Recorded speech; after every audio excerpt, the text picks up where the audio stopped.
first of Campsite 13. Caitlin couldn't wait to get to Fort DeSoto State Park for a weekend camping trip with her parents, Tom and Lena, and her older sister Ashley.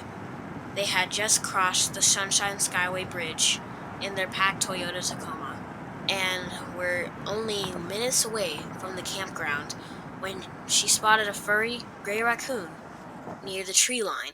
But there was something unusual about this beady-eyed animal that caused her to jump back in unease when it unexpectedly sat up on his hind legs and returned her stare with a menacing grin.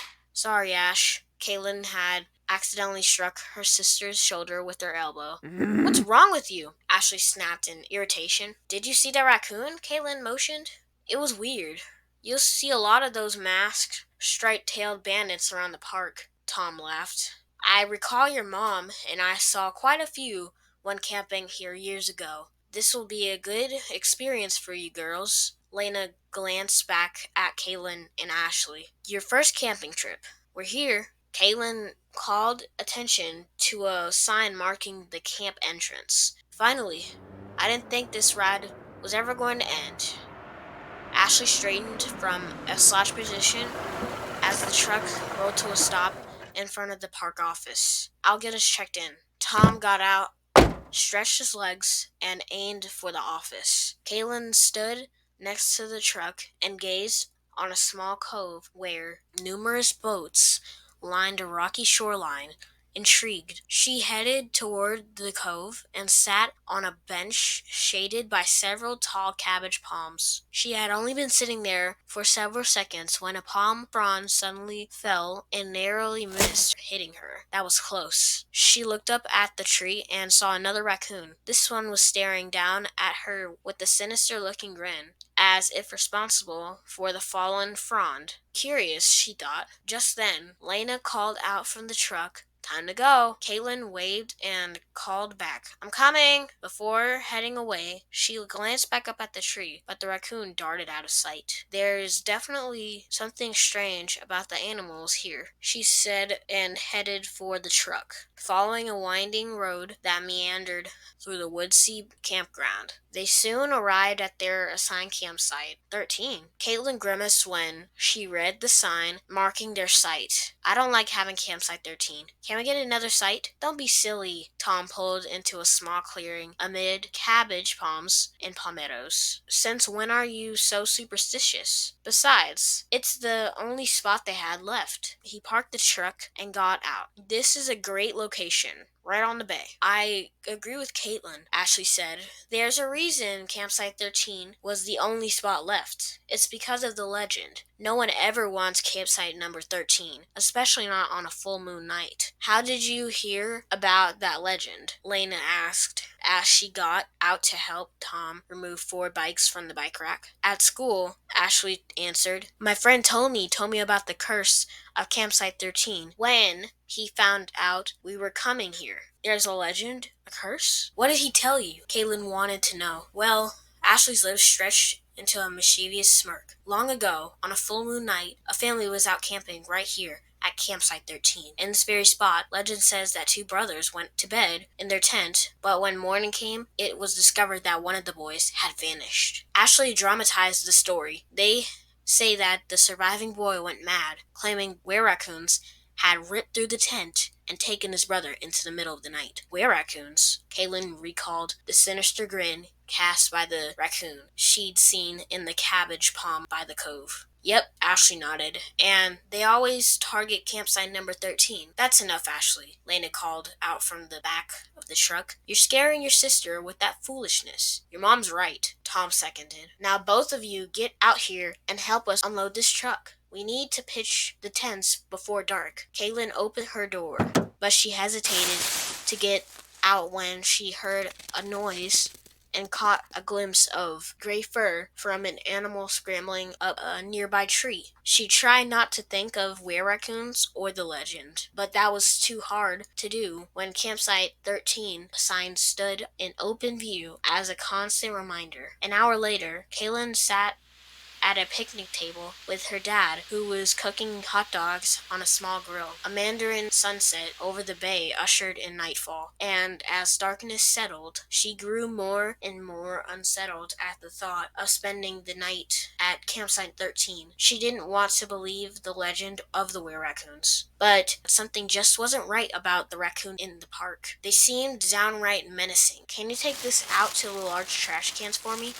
Tom tied up a bag of trash and handed it to Caitlin. She reluctantly took the bag and inched towards the shadow-laden road, aiming for two trash cans that sat on opposite side of the pavement. Reaching the trash cans, she lifted a lid, but jumped back with a start when a raccoon leaped from the can and landed mere inches from her. She slowly backed away, terrified that the animal might attack, but it just stopped and stared at her with glowing red eyes. "You only have a stripe over one eye." Caitlin observed the unusual characteristic of this particular raccoon. "You're a half-masked bandit." She then shuddered when the animal responded with a snarl-like grin that showed its unnaturally long, jagged teeth, never expecting what happened next. "Lucky number 13, the raccoon spoke in a boy's voice. Struck with the all-consuming fear, Caitlin turned back and bolted back to the picnic table where her dad was taking the hot dogs off the grill. "Dad," she was short of breath, "I just saw another raccoon, and it spoke to me. It said, 'Lucky number 13. I was afraid that story your sister told might have given you nightmares tonight, but I didn't think it would trouble you this much." Tom motioned for her to sit down at the table. "Trust me, there are no curses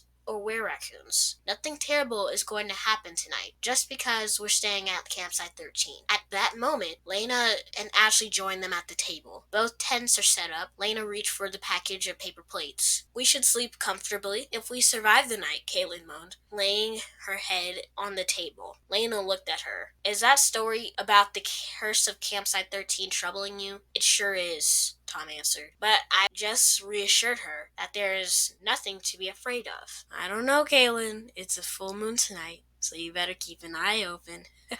Ashley spoke in a ghostly voice, "or the were-raccoons just might get you." She jumped at her sister. "Enough," Tom snapped. "I don't want to hear any more about were-raccoons." Caitlin tried to ignore her sister, but she was certain of what she'd seen and heard. That raccoon spoke, and she was terror-stricken by what it said. Lucky number 13. The image of the raccoon's red eyes and sharp, jagged teeth kept reappearing in her mind. She couldn't help wondering if the animal would soon transform into something wicked, if the light of the full moon would soon turn it into a were-raccoon. After dinner, Caitlin climbed into a tent she was sharing with her sister and settled down for the night. Separated from Ashley by a divider, she laid in the darkness and listened to the sounds of the night: frogs, cicadas, crickets, and various birds, too scared to sleep. "It's getting cold," she called to Ashley, unnerved by a sudden drop in temperature and the onset of a howling wind that whipped the tent flaps with such force that she worried the tent might blow over. She then shot upright when she heard a clawing sound. "Ashley, do you hear that clawing?" Ashley untied the divider separating their rooms and poked her head through. "Quiet down. You're gonna wake Mom and Dad. What is that clawing?" Caitlin was too afraid to unzip the tent door and look outside. "It's probably raccoons," Ashley whispered. "Do you want to know why the raccoons only target Site 13? Why it's cursed?" "Not really." Caitlin wished her sister would stop talking about the curse.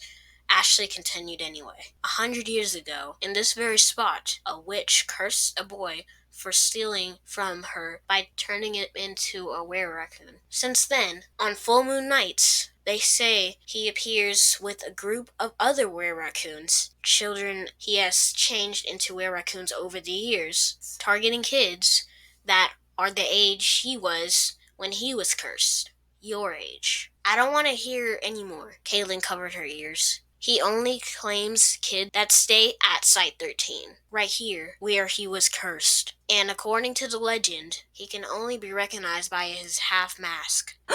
He only has a stripe over one eye." Caitlin gasped, and her eyes grew wide. "I've seen that raccoon. It spoke to me in a boy's voice. It said lucky number 13. Sure it did. Ashley rolled her eyes. I really saw him, Ashley. I really did. Well, if that's true, then you better beware, because all it takes is one scratch from a were-raccoon's claw to turn you into one of them. So, don't let them get too close. Ashley withdrew into her room. Sweet dreams, little sis. She shut and retied the divider. Caitlin, livid with her sister for intentionally scaring her, was now more afraid than ever. Lying awake, she kept thinking about the half-masked raccoon, fairly certain he was the same were-raccoon from the legend, the boy who'd been cursed by the witch 100 years earlier. It has to be him. She spoke under her breath. How many half-masked raccoons could there possibly be? Plagued by fear, she fought to stay awake, but soon exhaustion caught up with her, and she drifted off to sleep. She wasn't sure how long she'd been sleeping when she suddenly jolted awake, shaken by the sound of animals chattering nearby. I'm never going camping again. She reached for her cell phone and checked the time. Precisely 1 a.m. Go away, raccoons. She pulled her blanket up under her chin, shuddering when the chattering sounds appeared to grow closer and closer. At that moment, a shadow appeared along the tent wall in front of her, the silhouette of a raccoon. Then a second shadow appeared, followed by a third shadow, and fourth, until there was at least a dozen were-raccoons. She uttered in a trembling whisper. With eyes wide and with fright, she watched the silhouettes grow taller and taller as they shape-shifted into hunchback creatures, the height of a person. Shivering at the sight of what appeared to be outlines of long fangs and claws, she feared that the monsters might rip through the tent fabric and snatch her away at any moment. Then she heard something that made her blood run bitter cold. Lucky number 13, a boy's voice whispered. Caitlin instantly recognized the voice of the half-masked bandit and knew what he was after, who he was after. Seized in a petrified state, her pulse sped faster and faster when the were-raccoons all appeared to simultaneously turn and look in her direction. They inched closer and closer and closer until a horrific scream rang out. Caitlin? Ashley untied the divider and peeked into her sister's room. Caitlin! She cried out in horror, but it was too late. Much too late. The police arrived and initiated a search for Caitlin, finding the tent shredded, suspecting an animal attack. But Ashley knew what had happened, rambling on about the were-raccoons and the curse of Campsite 13, desperately trying to make her parents and the authorities believe her. You don't understand. She's still here. She's been turned into one of them, Ashley told them. He only targets Campsite 13. He changes kids that are the age he was when he was cursed. You must believe me. I saw the were-raccoons. I saw him, the cursed one, the half-masked bandit. He's real. The curse of Campsite 13 is real. It's all real. After that night, Ashley was never the same again, and sadly, Caitlin was never found. But Campsite 13 is still there, and someday, on a full moon night, the half-masked bandit will strike again. It is the curse of Campsite 13.